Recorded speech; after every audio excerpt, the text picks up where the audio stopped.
Selamat datang di channel Alur Donghua. Sebelum menonton, silahkan subscribe, biar Mimin tambah semangat update-nya. Setelah terbang sekitar 5 km dari pulau hamparan kecil, ekspresi Han Li tiba-tiba menjadi tegang, dia menghentikan perahu angin ilahi miliknya. Jangan bersembunyi, perlihatkan dirimu. Han Li berbicara dengan tenang. Teriakan kejutan datang dari area kosong. Dengan kilatan cahaya pelangi, 8 kultivator pendirian yayasan muncul di depannya.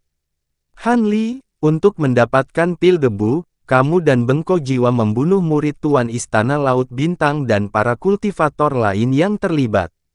Sekarang, kami datang sebagai penegak atas perintah Tuan Pulau kami. Anda harus segera menyerah, sehingga kami dapat menyerahkan Anda ke Tuan Pulau Zantai untuk dihukum. Seorang pembudidaya pendirian Yayasan Puncak, berteriak kepada Han Li. Han Li dan Bengkok Jiwa telah menyembunyikan kultivasi asli mereka, membuat kelompok itu salah menilai kultivasi mereka. Meskipun mereka agak terkejut bahwa Han Li bisa menemukan penyergapan mereka, dengan kultivasi dan jumlah mereka yang unggul, mereka yakin untuk menangkapnya. Itu mereka terlalu meremehkan. Han Li dengan tenang berkata, kalian adalah pembudidaya dari Pulau Bintang, apakah memiliki bukti bahwa saya membunuh para pembudidaya lain itu? Setelah mendengar ini, seorang lelaki tua berambut putih tertegun sejenak dan berkata, apa? Anda masih ingin menyangkal kesaksian tetua Miao dari 6 Istana Persatuan? Tuan Pulau telah mengatakan bahwa kalian berdua sangat licik dan harus segera menghancurkan kultivasi kalian. Ekspresi Han Li sedikit berubah. Dengan wajah dingin, berkata, hancurkan kultivasi kita. Apakah Tuan Pulau Anda tidak berniat untuk menyelesaikan masalah ini dengan kami?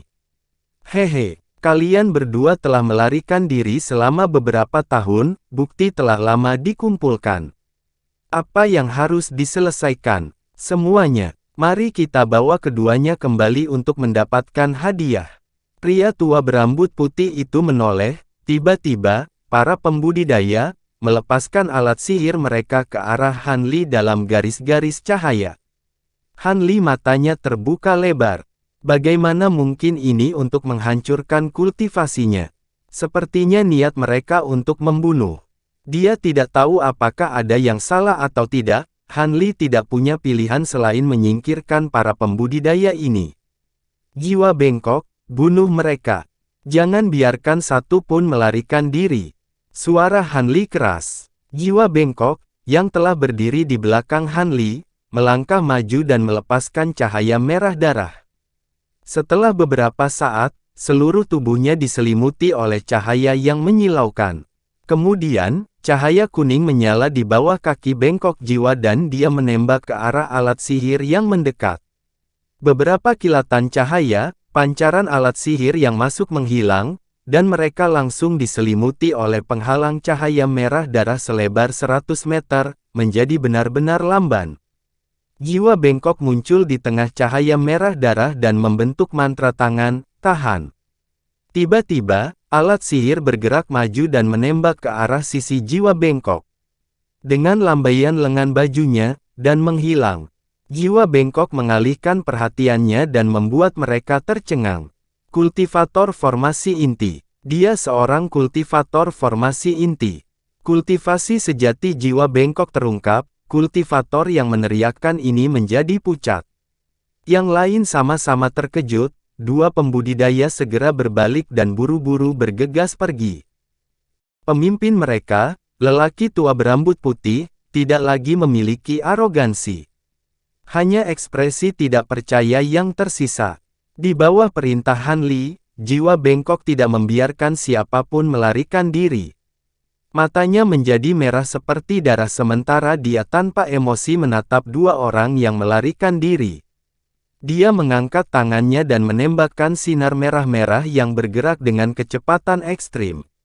Dalam sekejap mata, seberkas cahaya sudah menangkap mereka. Salah satu pembudidaya mengenakan baju besi kuning bumi, dan pembudidaya lainnya terbungkus dalam rantai cahaya biru. Dalam sekejap, para pembudidaya berubah menjadi abu. Melihat itu para pembudidaya lain yang ingin kabur, wajah mereka pucat pasi. Pria tua berambut putih itu ketakutan dan buru-buru berteriak, "Senior salah paham. Ini semua salah paham." Jiwa bengkok tidak memperhatikan kata-katanya, bahunya bergetar, cahaya darah terpisah dari tubuhnya dan terbang, membentuk awan darah besar di atas mereka. Dengan lambaian tangannya, dia melepaskan seberkas cahaya ungu menyalakan awan darah seolah-olah itu adalah percikan minyak. Tiba-tiba, langit dipenuhi dengan api ungu, dan para pembudidaya ditekan dari segala arah. Para pembudidaya di bawah semuanya menunjukkan ekspresi putus asa dan mereka melepaskan alat sihir pertahanan, sambil memohon belas kasihan. Tetapi di bawah tatapan sedingin es dari jiwa bengkok, api iblis ungu mengubah semua pembudidaya menjadi debu. Sosok jiwa bengkok kabur dan muncul kembali, memegang semua kantong penyimpanan di tangannya. Han Li telah mengambil kantong penyimpanan dari dua orang yang melarikan diri dan terbang kembali ke sisi jiwa bengkok. "Ayo pergi, ini akan merepotkan jika ada pembudidaya formasi inti yang tiba." Han Li melihat ke segala arah sebelum bergumam seolah-olah dia berbicara pada jiwa bengkok. Setelah jiwa bengkok kembali ke perahu angin ilahi, Han Li segera berangkat, terbang jauh setelah perahu angin ilahi menjadi seberkas cahaya putih. Tidak lama kemudian, seberkas cahaya biru dan merah terbang dari arah Pulau Bintang, dan dalam sekejap mata, mereka tiba di area di mana jiwa bengkok telah membunuh para penegak hukum.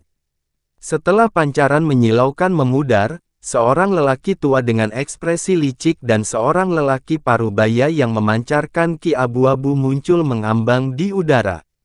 Seharusnya di sini, fluktuasi ki spiritual belum hilang.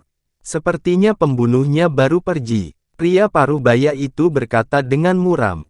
Salah satu penegak yang bertugas di Pulau Hamparan Kecil adalah murid pria parubaya itu. Ketika muridnya meninggal, sebuah tablet jiwa yang dibuat dari teknik rahasia menjadi gelap.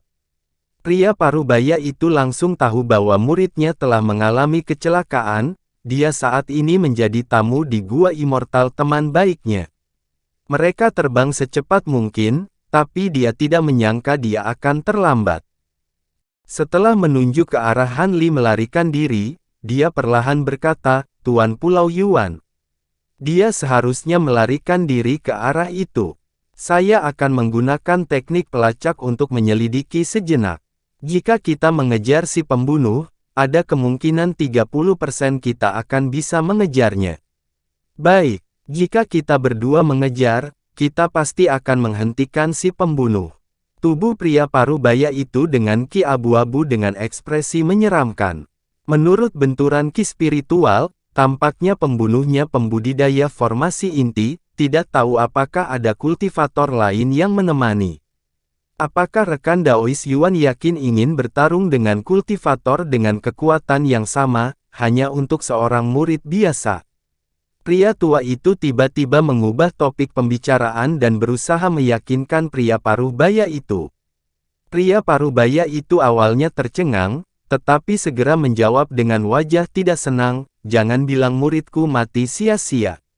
Jika ini menyebar, maka bukankah aku akan ditandai sebagai pengecut?" Petik 2. Hehe, selain aku, siapa lagi yang tahu?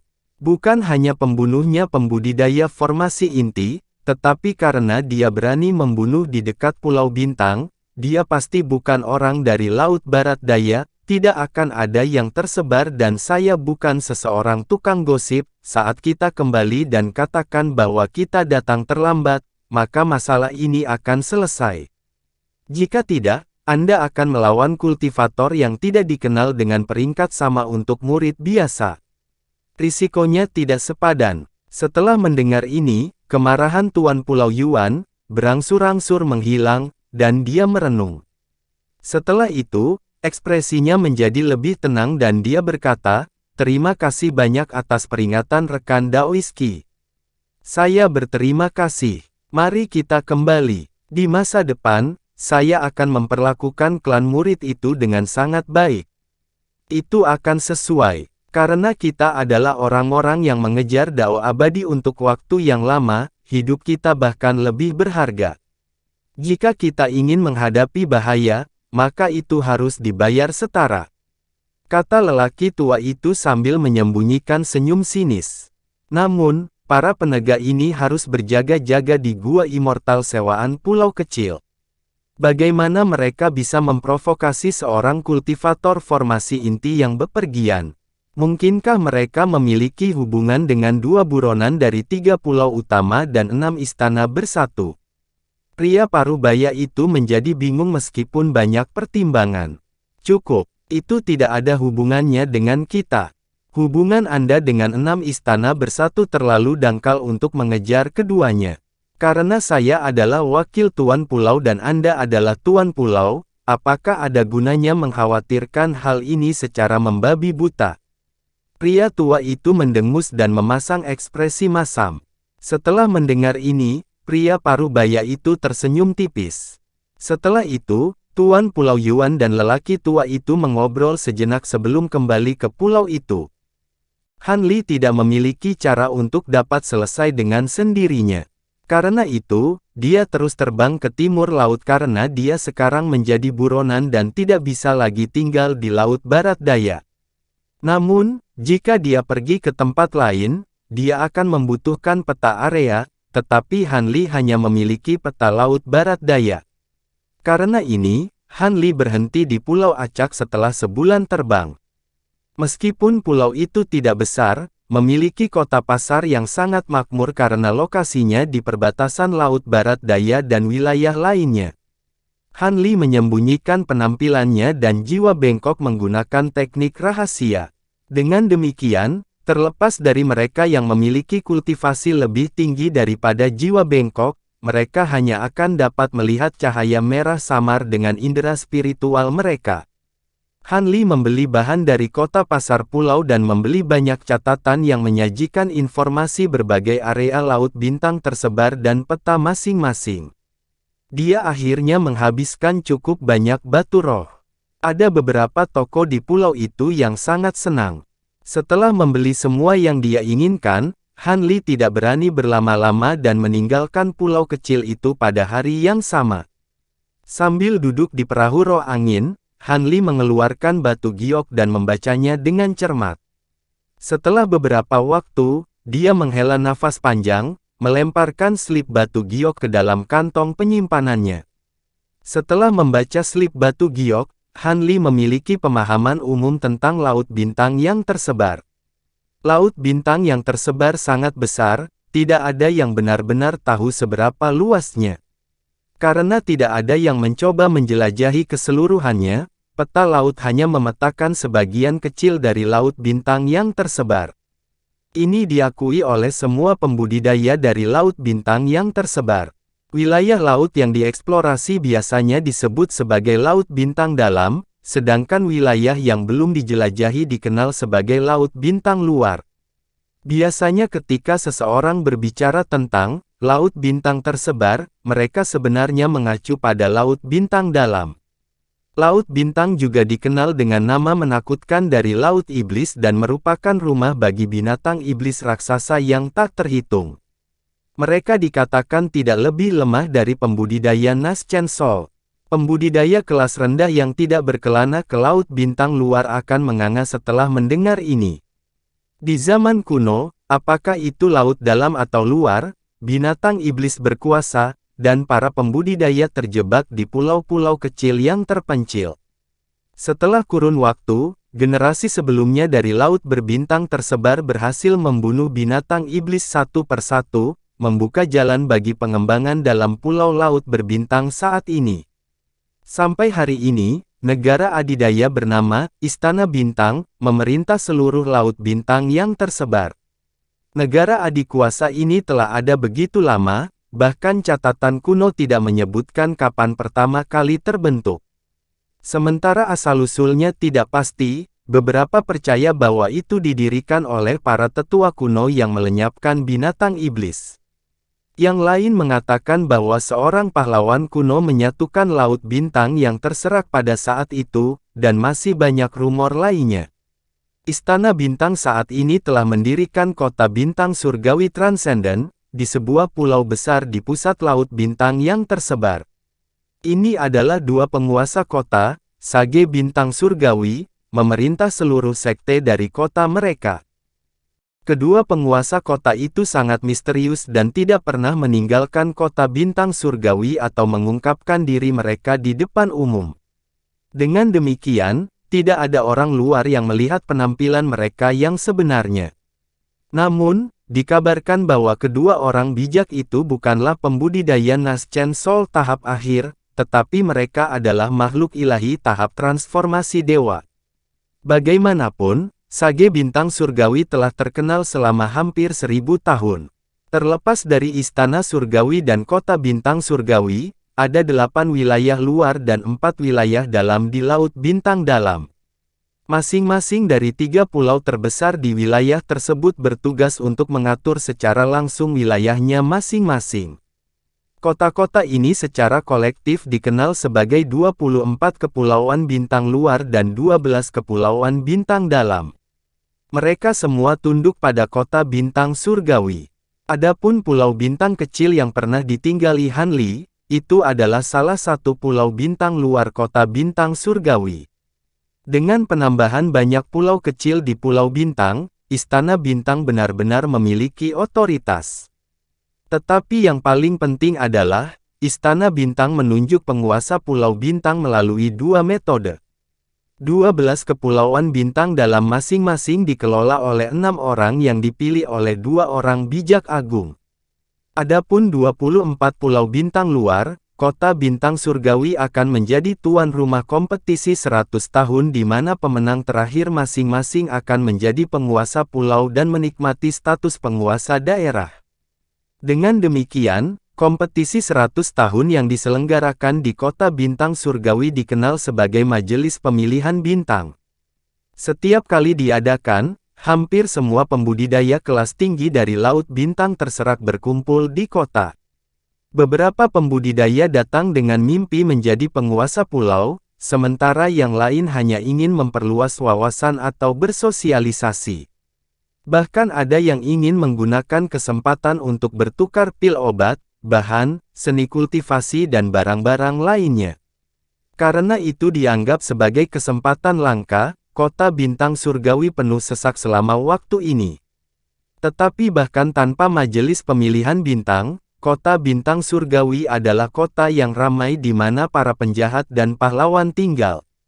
Terlepas dari larangan berkelahi di kota dan pajak batu roh untuk tempat tinggal jangka panjang, Istana Bintang menjadikan kota menjadi tempat kebebasan di mana para pembudidaya dari semua peringkat bisa datang dan pergi sesuka hati. Adapun pembudidaya jahat yang dicari, selama mereka tidak menimbulkan masalah di kota, Istana Bintang tidak akan mengambil inisiatif untuk menangkap mereka. Klan pedagang besar sangat puas dengan lingkungan yang bebas dan memiliki toko yang didirikan di kota sepanjang tahun. Mereka juga mendirikan pelelangan masing-masing dan bahkan memperoleh banyak jenis bisnis penghasil batu roh. Dengan demikian, jumlah barang langka yang tak terhitung jumlahnya mengalir melalui kota bintang surgawi dari Laut Bintang yang tersebar setiap tahun. Selain itu, kota bintang surgawi memiliki alasan lain untuk menarik begitu banyak pembudidaya. Istana Bintang telah membentuk formasi transportasi di kota yang mengarah langsung ke Laut Bintang luar. Selama seseorang membayar sejumlah batu roh, mereka bisa berteleportasi ke banyak kepulauan binatang iblis dengan berbagai ukuran di Laut Bintang luar. Pulau-pulau terpencil ini didirikan oleh generasi sebelumnya dan semuanya berisi ki spiritual. Ketika seseorang tiba di pulau-pulau ini, pembudidaya akan dapat membunuh semua jenis binatang iblis di laut terdekat dan menjual inti iblis untuk batu roh kembali di kota bintang surgawi. Adapun nilai batu roh, inti binatang iblis kelas 5 bisa dijual dengan harga hampir 1000 batu roh. Adapun batu roh kelas 6, keuntungannya akan cukup untuk mendanai pembudidaya pendirian yayasan seumur hidup. Dengan demikian, sejumlah besar pembudidaya setiap tahun datang ke kota bintang surgawi untuk menggunakan formasi transportasi. Lagi pula, terbang langsung ke laut bintang luar tanpa menggunakan formasi transportasi tidak hanya akan memakan waktu yang sangat lama, tetapi juga akan sangat berbahaya untuk terbang tanpa arah seperti lalat rumah tanpa kepala. Dengan pemikiran itu, Han Li memutuskan untuk pergi ke Pulau Bintang Surgawi. Terlepas dari keamanan atau perolehan inti iblis, dia merasakan ketertarikan ke kota ini. Tentu saja, ada kekuatan lain dengan kekuatan yang berbeda selain dari Istana Bintang di Laut Bintang yang tersebar, seperti Aliansi Pedagang Empat Kebebasan, Sekte Pesona Iblis, Tiga Sekte Abadi, Pulau Naga Malam, dan sebagainya.